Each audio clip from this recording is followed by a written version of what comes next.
afternoon to one and all. I am Shivani Sharma. I, Mohana Manna.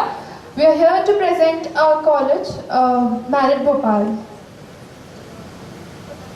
Today, we are going to present about the transformations in the policy planning system for ethnic groups in the present century.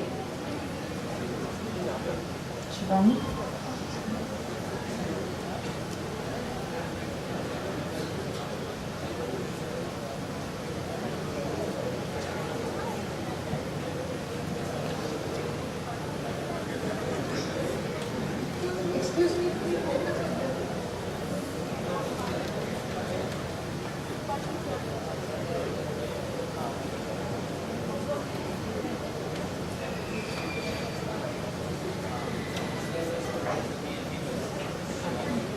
So why ethnicity? Why did we choose this topic? Today, no country is homogeneous in terms of race, religion, language, script, customs, ideas and ways of life. Society is the collectivities of people demarcated from other collectivities. Since the new objective of social development calls for a shift in emphasis from the individual to larger collectivities, the role of ethnic group in social development has been gaining momentum. The Jhumias of Tripura. Jhumia are the one who followed the Jhum cultivation. Jhum or the shifting cultivation is a primitive practice of cultivation in the states of northeastern hill region of India.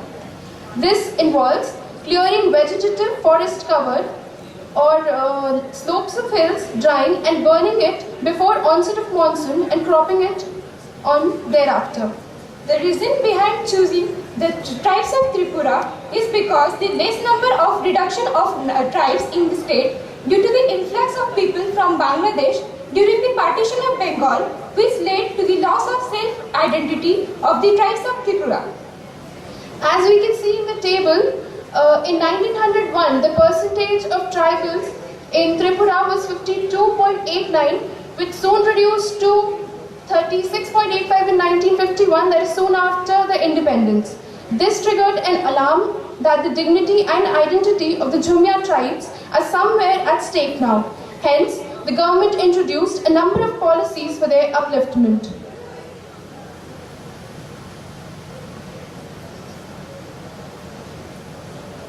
Our next case study is about the Chiang Mai tribes of Thailand. Northern Thailand is home to interesting and colorful ethnic minorities. They are spread on hills, Karen, Lahu, Lisu, etc. and these are known as the Chiang Mai hill tribes. Since both the Jhumia and the Chiang Mai hill tribes are culturally rich and highly contribute to the economy of their respective countries, so we choose hill tribes and Jhumia tribes for comparison.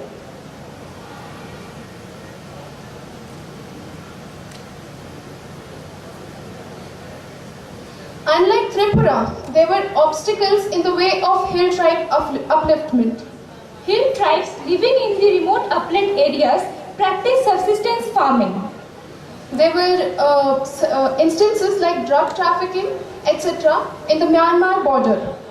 Increase in the numbers of population is a serious threat to the poverty.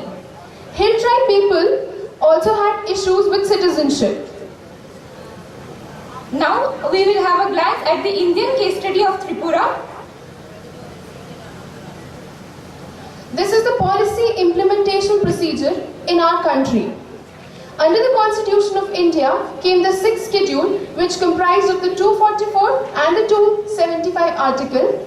Under the provision of 6th schedule came Tripura Tribal Area Autonomous District Council, that is TTAADC. Tripura government was given the decision-making power for its people, and then the Department of Welfare for Scheduled Tribes was formed on 24th October 1970. The timeline illustrating the chain of government actions. Tribal Advisory Committee, that is TAC, was constituted in Tripura on the 28th March 1956. A special strategy was adopted during the 5th five-year plan, that is 1975 to 79. This strategy was called the Tribal Sub-Plan. The 25-point Tribal Development Package was aimed to accelerate development in education, health, infrastructure, economic upliftment, and tribal arts and culture. The 20-point program, that is TPP 2006, is a package of social sectoral schemes which focused on poverty, employment, education, housing, health, agriculture, afforestation, etc. Under the 37-point tribal development package, namely HIMSWINE, with the years 2003 to 2004 as the time frame for its implementation, special stress has been laid on agriculture, horticulture, road transport, electricity, drinking water and self-employment schemes. Now we'll tell you about a success story, that is the Jumia Rehabilitation Program. Jumia Rehabilitation Program is one of the best programs which are run by the government of Tripura for the improvement of economic conditions of Jumia. This was introduced in Dhalai district, which is one of the most backward district in Tripura. Now we can see, along with the rehabilitation program, the government had provisions for rubber plantation, which was quite helpful for the people there. Due to the high demand of rubber in the market, the status of these people changed, their socio-economic development was noticed, and even the deforestation due to the jhum cultivation was reduced. Now, we will have a look on the comparative case study of Thailand.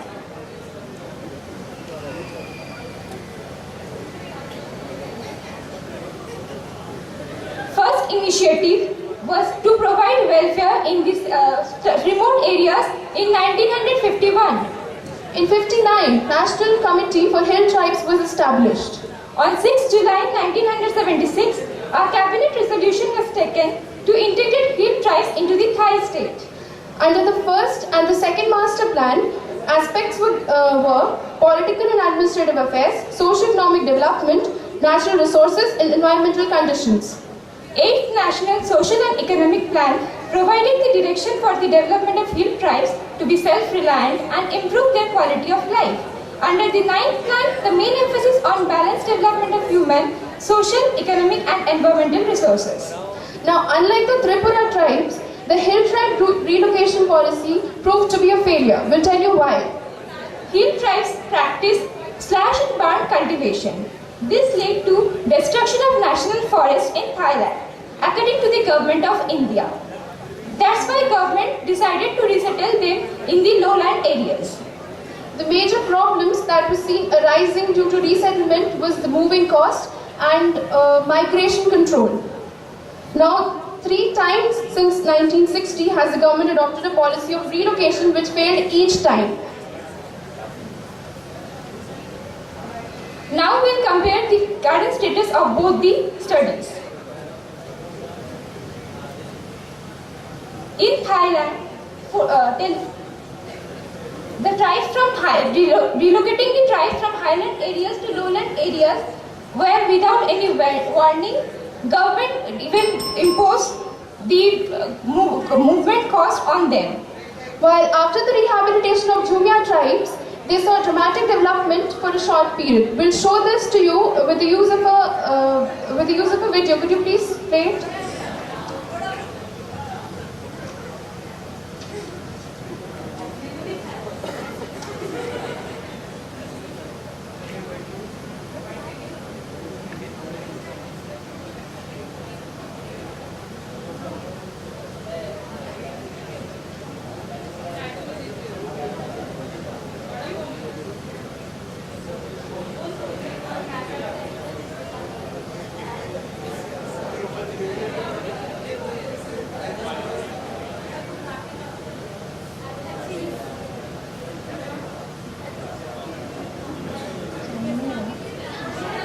After the inclusion of Tripura in the 6th schedule, many of the tribal people who were earlier into jhum cultivation have become settled farmers under the Tribal Jumia Rehabilitation Scheme and Integrated Tribal Development Project.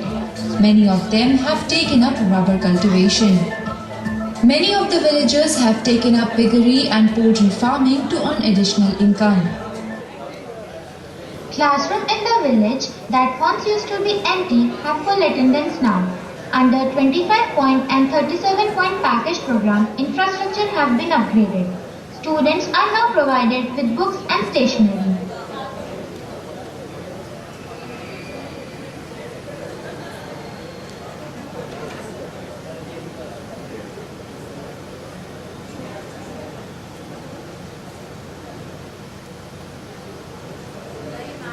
In spite of initiating development strategies from 1951, Thailand has shown very little development over the years. We can see the consumption of opium and cigarette by the small children. On concluding, we would like to say that we all know if an ethnic group is not given an equal importance as other citizens, it is not a matter of surprise for them to get involved in ill practices to earn a living. And that's we have seen in the case of Thailand. Hence, a city can never be built for all until and unless the underprivileged part of the society are given equal treatment. Thank you.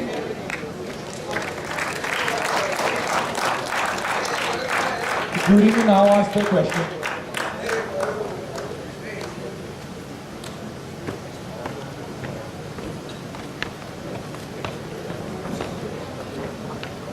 The jury may now ask their question.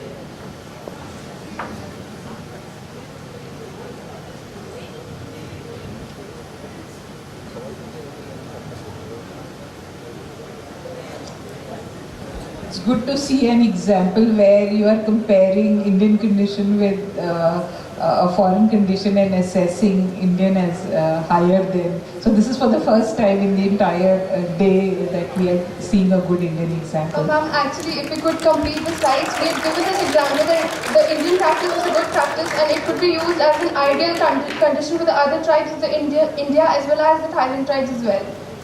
Okay, I have seen it in the report. It is very well mentioned in the report, and I don't have any question as such. Do you have any? This is just a comment. When you start thinking these things, now the real challenge comes to us is what kind of planning tools should we use to include them in our planning. When you say planning for all, okay, we think about them. We are doing a lot of things, and especially when you're talking about the urban development. Because sometimes this has been seen, the creation of infrastructure or advanced infrastructure has become a reverse for them rather than supporting to them. In some of those societies, this has also been seen because they want to live in their own way, what has been just to strengthen with them. That is what we wanted to give it as a proposal, not actually a proposal, a suggestion, that these people should not be uprooted. The rehabilitation procedure should not be followed always. Actually, they should be given the facilities which are there under the Schedule 6 for them, but it should be given at their native place itself. Rehabilitation is one thing and sustenance is another thing. Many a times when you rehabilitate them, they are unable to sustain the same for a long time. So there are several examples like this in which interventions were done. The relocation of Thailand people was thus unsuccessful because 3 times they were relocated and they could not find a proper sustenance for themselves. Okay. All right. Thank you, ma'am. Thank you, sir.